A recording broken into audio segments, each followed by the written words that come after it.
Here I have two solid mid-range smartphones from Honor. The price difference between these two is £150. So one of the main questions you might have is it worth spending the extra 150 quid for the Pro? Because you know, decisions like this are sometimes may be good, sometimes may be shit. So let's look into it, and let's start with the size and weight. The Pro model is 1.8mm taller, is 0.6mm wider, is 0.5mm thicker, and I'm not trying to fat shame the 200 Pro because it's not fat, it's power. Both phones have stereo speakers and IR blasters and USB-C 2.0 ports. The display on the 200 is 6.7 inches and on the Pro model is 0.07 inches larger on the diagonal. And this does give the Pro model 1 extra pixel per inch on the display. Shut up and take my money. Both displays are 120Hz AMOLED with 4000 nits of peak brightness and a 10-bit color depth. On paper, they seem to be exactly the same, but to my eye, the regular 200 model seems to display a bit more bluish tones straight out of the box. I actually prefer the more neutral tone seen on the Pro model. However, this can be tweaked within the display settings on either device if you want to dial in your own color tone. Both phones have curved edges on all four sides and use the same aluminosilicate glass. I think I said that right. It's not branded, it's not Gorilla Glass, but it is scratch resistant enough for most people, and Honor do equip both phones with screen protectors before they ship them out. And both of these screens do have under display optical fingerprint readers. Now here's one of the biggest visible differences. On the Pro model, it has dual selfie cameras. They do share the same 50 megapixel sensor up front, but the additional 2 megapixel sensor on the Pro gives its selfies more depth and detail information. And you can see the difference that this makes here in these photos. Another difference, despite the camera module looking identical, is the Pro model uses larger pixels and a lens with a wider aperture, which simply put means light intake should be better on the Pro, and see if you can notice it here in these photos. And Honor do call these phones portrait masters, and that's because they have the hardcore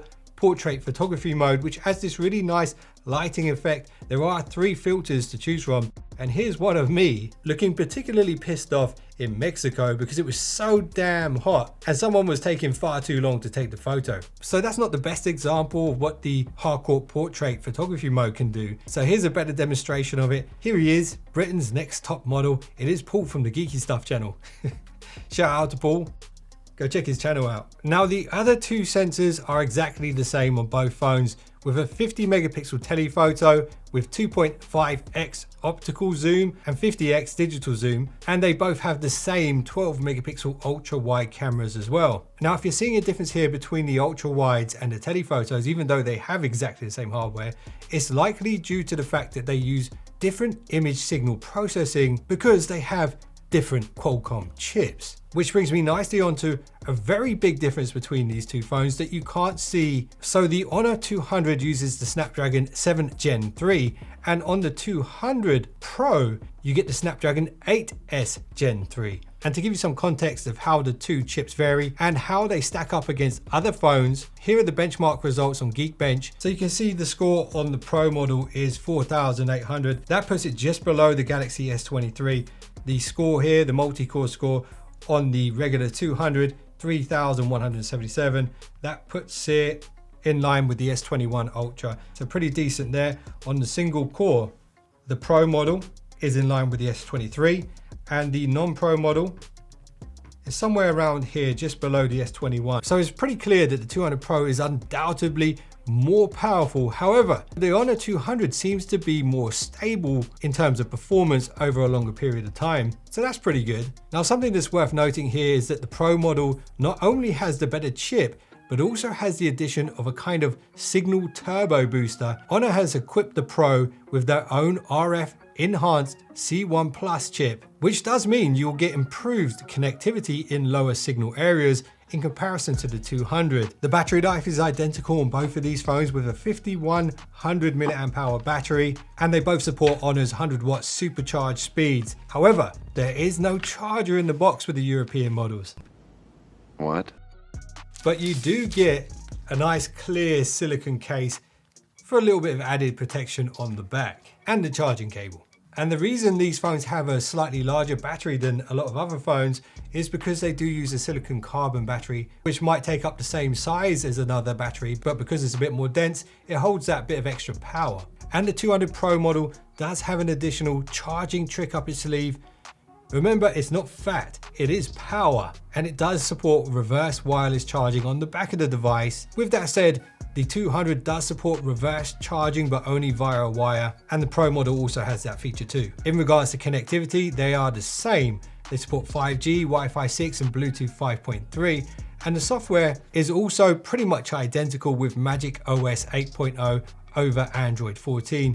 And one of the cool features with this software is it does include Honor's AI Magic Portal, which kind of gives you the circle to search feature, just like the Google devices and the Galaxy devices, except you have to use the knuckle on your finger. And the great thing about this is it actually contextually